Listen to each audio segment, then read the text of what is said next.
नमस्कार दर्शक बंधु मु पवित्र चलतु जान आज दिन सबकि टॉप न्यूज अपडेट देश विदेश ठूँ आरंभ कर ओडिशार समस्त गुरुत्वपूर्ण खबर जापर आज वीडियो न्यूज देखा पूर्व आपण मान अनुरोध आपण मैंने सका जल्दी उठंतु निजर लक्ष्य स्थिर करूँ निज स्वास्थ्यर जत्न नियंतु आमको हृदय भल पाते न्यूज गोटे लाइक कर चैनल को सब्सक्राइब कर दिंतु चलतु नजर पकेबा आज प्रथम खबर पर आज प्रथम खबर कुहुड़ी 6 जिला को वार्निंग 10 डिग्री तलू खसीपे राति तापमात्रा राज्य में शीतलहरी जारी रही घन कुड़ी आज 6 जिला को येलो अलर्ट जारी कराई आसंता काली पर्यंत घन कुड़ी अनुभूत हम 10 डिग्री तलू खसीपे राति तापमात्रा कलाहांडी कंधमाल और भद्रक घन कुड़ी समान रही पाणीपाग केन्द्र पक्षर येलो वार्निंग जारी कराई सेहीपरि कटक खोर्धा पुरी गंजाम झारसुगुड़ा केन्दुझर संबलपुर सुंदरगढ़ और गजपति जिला गुड़िक हालुकारु मध्यम धरणर कुहुड़ी समान थिबा कहिछि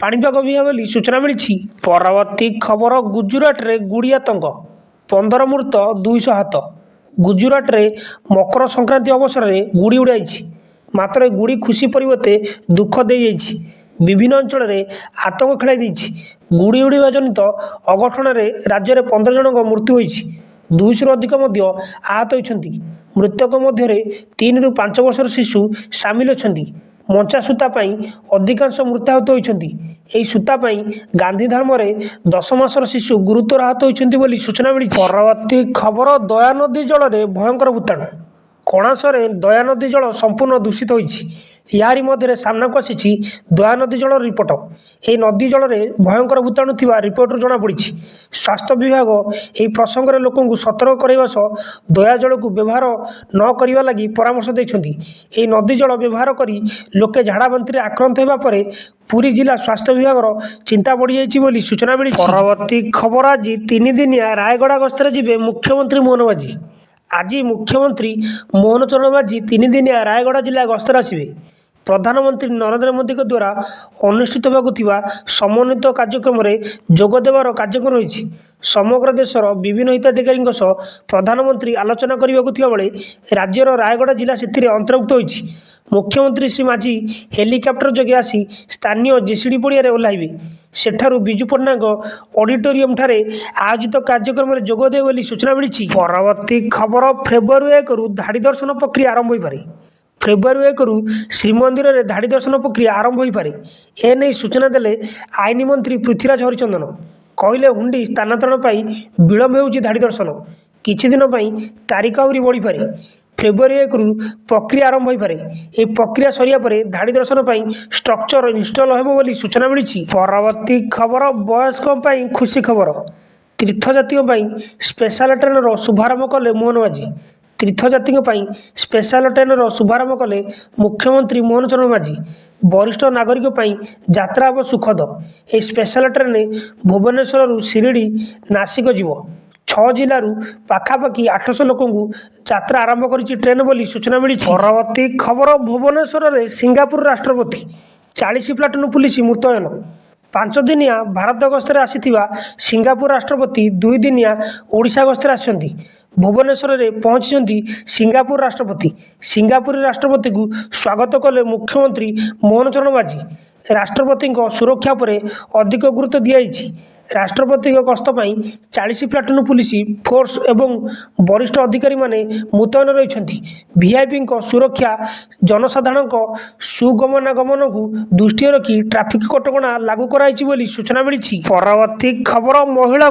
मासक 2500 टंका मिल 2025 दिल्ली विधानसभा निर्वाचन भारतीय जनता पार्टी निजर इस्ताहार जारी करिछि बीजेपी सभापति जेपी नड्डा कहते जे दिल्लीर महिला महिला समृद्धि योजना मासिक 2500 टंका प्रथम कैबिनेट में पारित हो एलपीजी सिलेंडर को मिल 500 टंका सब्सिडी होली दीपावली रे गोटे सिलेंडर अतिरिक्त मिल मातृत्व सुरक्षा योजना रे 21,000 टंका दिज्व बोली सूचना मिली। परवर्ती खबर यौतुक मुक्त हम ओडिशा यौतुक एक परंपरा नुहे सांस्कृतिक नुहे कि व्यक्तिगत व्यापार नुहे यह एक सामाजिक बेदी यौतुक निषेध आईन 1961 रे प्रणयन 60 वर्ष मध्य समाज रे एबे यौतुक दियानिया होइछि ବୋଲି ଏକ ଦିବସରେ ଯୌତୁକ ନିଷେଧ ଆଇନ 1961 ଉପଜିଲ୍ଲାପାଳ ସମ୍ମିଳନୀ କାର୍ଯ୍ୟକ୍ରମରେ ଦୃଢ଼ ମତ ରଖିଛନ୍ତି ଉପମୁଖ୍ୟମନ୍ତ୍ରୀ ପ୍ରଭାତୀ ପରିଡ଼ା ବୋଲି ସୂଚନା ମିଳିଛି। ପରବର୍ତ୍ତୀ ଖବର, ଶ୍ରୀମନ୍ଦିର କର୍ମଚାରୀଙ୍କ ପାଇଁ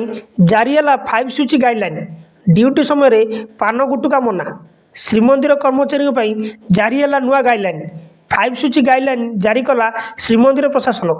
ଡ୍ୟୁଟି ସମୟରେ ଶ୍ରୀମନ୍ଦିର ପ୍ରଶାସନରେ କୌଣସି ଅଧିକାରୀ ତଥା କର୍ମଚାରୀ ପାନ ଗୁଟୁକା କିମ୍ବା କୌଣସି ମାଦକ ଦ୍ରବ୍ୟ ସେବନ କରିପାରିବେ ନାହିଁ। ପ୍ରତ୍ୟେକ ମାସ ତୃତୀୟ ଶୁକ୍ରବାରରେ ବରିଷ୍ଠ ଅଧିକାରୀଙ୍କ ସ୍ତରରେ କାର୍ଯ୍ୟ ସମୀକ୍ଷା କରାଯିବ। ସମସ୍ତ ଅଧିକାରୀ ତଥା କର୍ମଚାରୀମାନେ ଜାନୁଆରୀ 31 ତାରିଖ ସୁଦ୍ଧା 2025 ବର୍ଷ ପାଇଁ ବାଧ୍ୟତାମୂଳକ ଭାବେ ନିଜ ସମ୍ପତ୍ତି ତାଲିକା ଦାଖଲ କରିବେ। ଏହା ଦାଖଲ ନ କଲେ କୌଣସି ପଦ୍ମୋନ୍ନତ ପୁରସ୍କାର କିମ୍ବା କୌଣସି ଆର୍ଥିକ ପ୍ରୋତ୍ସାହନ ରାଶି ପ୍ରଦାନ କରାଯିବ ନାହିଁ ବୋଲି ସୂଚନା ମିଳିଛି। ପରବର୍ତ୍ତୀ ଖବର, ଆଜିଠାରୁ ଚିଲିକାରେ ପକ୍ଷୀ ଗଣନା। ଡଙ୍ଗା ଚଳାଚଳ ସମ୍ପୂର୍ଣ୍ଣ ନିଷେଧ। ପ୍ରାକୃତିକ ସୌନ୍ଦର୍ଯ୍ୟର ଗନ୍ଥାଘର ଚିଲିକାର ନାଳବଣକୁ ବିଦେଶୀ ପକ୍ଷୀ ଆସିବାର ଆରମ୍ଭ କଲେଣି। ଆଜିଠାରୁ ଅର୍ଥାତ୍ 18 ତାରିଖରୁ ଆରମ୍ଭ ହେବ ଚିଲିକା ପକ୍ଷୀ ଗଣନା। 5ଟି ରେଞ୍ଜରେ ସକାଳୁ 6ରୁ 12 ଯାଏଁ ପକ୍ଷୀ ଗଣନା ହେବ। ରମ୍ଭା, ବାଲୁଙ୍ଗା, ଟାଙ୍ଗୀ, ସାତପଡ଼ା, ଚିଲିକାରେ ଗଣନା ହେବ। ଗଣନା ପାଇଁ 21 ଟିମ୍, ପ୍ରତି ଟିମ୍ରେ 4ରୁ 5 ରହିବେ ବୋଲି DFO ସୂଚନା ଦେଇଛନ୍ତି। 2020ରୁ 25 ପର୍ଯ୍ୟନ୍ତ ଚିଲିକାରେ ଡଲଫିନ୍ ଗଣନା ହେବ। GPS, ବାଇନାକୁଲାର, ସ୍ପୋଟିଂ ସ୍ପୋର୍ଟସ ଭଳି ଅତ୍ୟାଧୁନିକ ଯନ୍ତ୍ରର ବ୍ୟବହାର ହେବ। ଗଣନା ସମୟରେ ଚିଲିକାରେ ଡଙ୍ଗା ଚଳାଚଳ ସମ୍ପୂର୍ଣ୍ଣ ନିଷେଧ କରାଯିବ ବୋଲି ସୂଚନା ମିଳିଛି। ପରବର୍ତ୍ତୀ ଖବର, 22ରୁ PM ଆବାସ ଘର ପାଇଁ ଆରମ୍ଭ ହେବ ସର୍ଭେ। ଚଳିତ ମାସ 22 ତାରିଖରୁ ରାଜ୍ୟରେ ପ୍ରଧାନମନ୍ତ୍ରୀ ଆବାସ ଗ୍ରାମୀଣ ଯୋଜନା ପାଇଁ ସର୍ଭେ ପ୍ରକ୍ରିୟା ଆରମ୍ଭ ହେବ। ଘର ପାଇବାକୁ ବାଦ ପଡ଼ିଥିବା ଯୋଗ୍ୟ ହିତାଧିକାରୀମାନଙ୍କୁ ଏହି ସର୍ଭେ ପ୍ରକ୍ରିୟା ଆୱାସ ପ୍ଲସ୍ ମୋବାଇଲ ଆପ୍ ମାଧ୍ୟମରେ ଚିହ୍ନଟ କରିବାକୁ ରାଜ୍ୟ ସରକାର ଆଜି ସମସ୍ତ ଜିଲ୍ଲା ପରିଷଦ କାର୍ଯ୍ୟନିର୍ବାହୀ ଅଧିକାରୀମାନଙ୍କୁ ନିର୍ଦ୍ଦେଶ ଜାରି କରିଛନ୍ତି ବୋଲି ସୂଚନା ମିଳିଛି। ପରବର୍ତ୍ତୀ ଖବର, ମଣ୍ଡିରେ କଟନୀ ଛଟନୀ କଥାକୁ ସ୍ୱୀକାର କଲେ ସମୟ ମନ୍ତ୍ରୀ। ମଣ୍ଡିରେ କଟନୀ ଛଟନୀ କଥାକୁ ସ୍ୱୀକାର କଲେ ସମୟ ମନ୍ତ୍ରୀ। କହିଲେ, ଅଦିନିଆ ବର୍ଷା ଯୋଗୁଁ କମିଛି ଧାନର ମାନ। ଅଳ୍ପ କଟିଲେ ବି 3100 ଟଙ୍କା ମିଳୁଥିବାରୁ ଧାନ କିଣିବାକୁ ରାଜି ହେଉଛନ୍ତି ଚାଷୀ। ବାହାର ବିକିଲେ 2100ରୁ 2200 ଟଙ୍କା ମିଳିବ।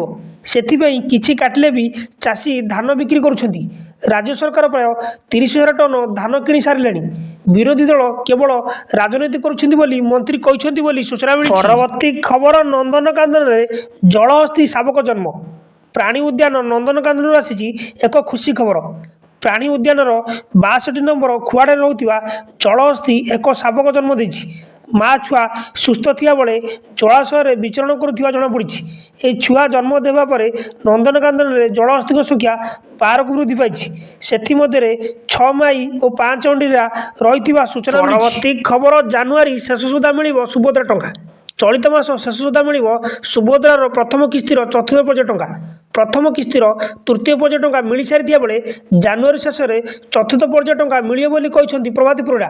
ସେ କହିଛନ୍ତି, ଏପର୍ଯ୍ୟନ୍ତ ସୁଭଦ୍ରାରେ 17,000 ମହିଳା ପୁଣି ସାମିଲ ହୋଇଛନ୍ତି। କେହି ବି ଜଣେ ଯୋଗ୍ୟ ହିତାଧିକାରୀଙ୍କୁ ବାଦ୍ ଦିଆଯିବ ନାହିଁ।